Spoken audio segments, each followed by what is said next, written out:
আসসালামু আলাইকুম প্রিয় ভিউয়ার্স, দুপুরে তপ্ত রোদে বের হয়েছিলাম, তা গরমে অতিষ্ঠ হয়ে পাগল হয়ে ঘুরে ফিরে বাসায় আসছি। আর বাসায় এসে সারা দিন আর আপনাদের সঙ্গে কোনো কিছু রান্না শেয়ার করিনি।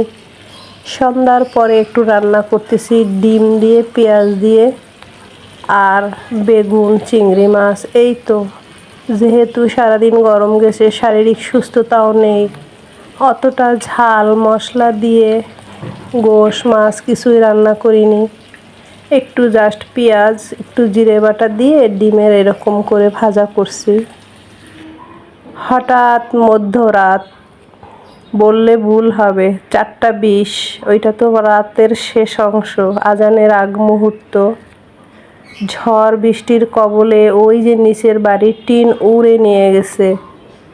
বারান্দার যে থাই ছিল দেখুন, প্রতিবেশীর থাইটা ভেঙে গুঁড়ো গুঁড়ো হয়ে গেছে। বিছানা, ঘর বাড়ি, কাতা কাপড় লেপ সব ভিজে তছনছ। 3 মিনিটের বেগে ঝড়টা আসলো, 10 মিনিটের মাথায় শেষ। কেমন ঝড় আসলো! এই যে দেখুন গাছপালা কি অবস্থা, হেলে দুলে ভেঙে চুরে উপচে সব শেষ। এই যে দেখুন সব এঁকে বেঁকে গেছে, ডালপালা ভেঙে গেছে, লেবু গাছের ডালপালা ভেঙে গেছে, বেড়া দেওয়া গাছগুলো বেড়া উড়িয়ে নিয়ে গেছে অন্য একটা জায়গায়। আর কলা গাছ, পেঁপে, পেয়ারা গাছ সবগুলো একদম ডালপালা ভেঙে তছনছ করে গিয়ে দিয়েছে। এক কথায় বিধ্বস্ত আমি, আমার গাছপালা, আমার পরিবার, আমার আশেপাশে থাকা লোকজন। ছোট ছোট কুড়ি, একটু বড়, পরিপক্ক, অপরিপক্ক সব গাছের ফল পড়ে গেছে। কি আর করার! দেখুন ঝড়ের কবলে আমরা সবাই কেমন আছি জানি না, আপনাদের গায়েও তো আঁচ লেগেছে যারা ঢাকাবাসী। জানি না ঢাকার বাইরের কি অবস্থা, এখন পর্যন্ত কোনো খবর পাইনি। তো ঢাকার অবস্থা ভয়াবহ হয়ে গেছে। মনে হয় 10,000 বেগের গতিতে ঝড়টা শুরু হয়েছে, আবার 10 মিনিটের মধ্যে শেষ হয়ে গেছে বাতাস। তারপর সকাল থেকে ছোট আকারে বৃষ্টি। সামনে কারেন্টের লাইনের যে খাম্বাগুলো থাকে সেগুলো ভেঙে পড়ে গেছে। মোট কথা, আমি যেই স্থানে থাকি তার আশেপাশে এভাবেই ক্ষতি হয়েছে, বিধ্বস্ত হয়েছে গাছপালা, বাসার টাইলস, থাই, তারপরে কারেন্টের জিনিসগুলো। এই অবস্থাতে আছি আমরা।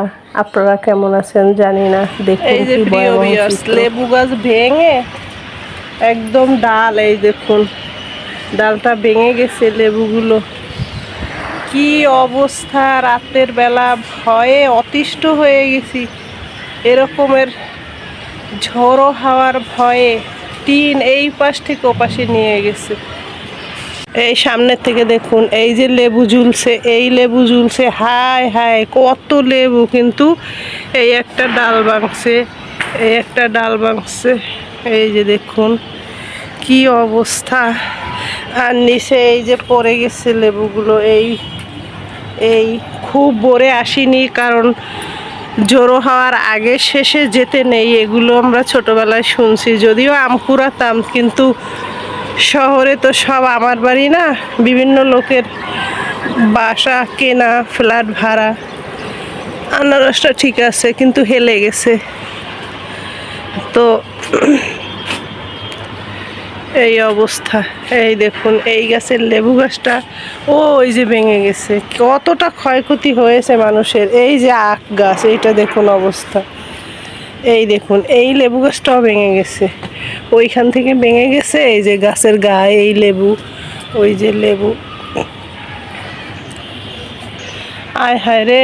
এই যে ফুল আসছে কেবল মুকুল, 12 মাসি আম গাছ, এইটাও একদম ঢলে পড়ছে। লেবু পড়ে আছে জায়গায় জায়গায়। ওই যে দেখুন লেবু। ড্রাগন গাছটা দিক বেদিক হয়ে গেছে।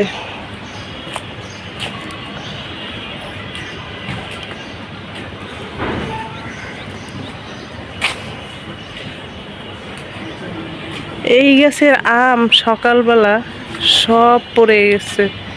যে এই যে ডালগুলোতে অসংখ্য আম ছিল, এই যে এরকম বাদা বাদা ছিল, সব পড়ে গেছে। এই গাছটা হেলে গেছে, এই যে বেঁধে দেওয়া হয়েছে।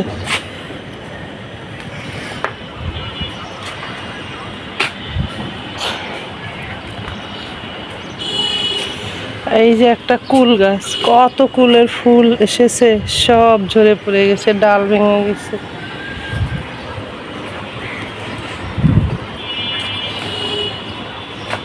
গাছের গোড়ায় পানি জমে গেছে। এই যে কত বড় একটা আম। ওই গাছগুলো একদম নুয়ে গেছে সব, এগুলো পানি জমে গেছে, আর এগুলো বাঁচবে না। সবকিছু দেখে নীরবতা হয়ে দাঁড়িয়ে আছি, কি করব, আল্লাহ ভরসা এগিয়ে যাচ্ছে। ঝড়ের কবলে পড়া লেবু দিয়ে সকালবেলা ভাত খাইতেছি প্রিয় ভিউয়ার্স। যদিও এখন সকাল নয়, 12টা বেজে গেছে প্রায়। এই যে কুড়িয়ে এনেছি লেবু গাছের তলা থেকে, তো সুগ্রান এতটা, তো সকালে তো খাইনি, এখনো খাবো। বেগুনের তরকারি দিয়ে, চিংড়ি মাছ দিয়ে, বেগুন আলু দিয়ে রান্না করেছিলাম আগের দিন, সেইটা ডিমের পাতুরি ছিল, তাওয়া পাতুরি।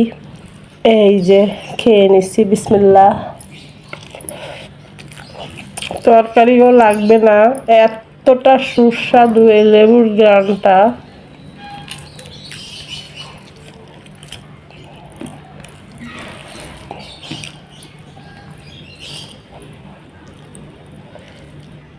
আর আমি খাই, আর আমার ছোট ছেলে দেখুন অবাক দৃষ্টিতে তাকিয়ে আছে, মনে হয় ওকে ছেড়ে খাই। ওকে কিন্তু আগে মাছের সিদ্ধ খাইয়েই নিয়েছি, তারপরও আমার সাথে এমনই করবে।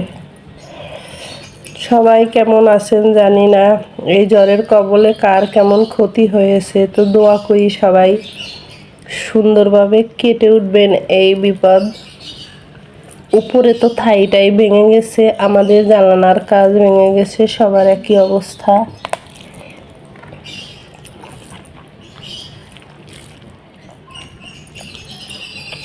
এভাবে হতেই থাকবে, তো আমাদের আগের থেকে সাবধানে থাকতে হবে। বারান্দায় টপে গাছ থাকলে তা একটু সরিয়ে রাখতে হবে, না হয় পড়ে গিয়ে একটা অ্যাক্সিডেন্ট ঘটতে পারে ঝড়ের সময়।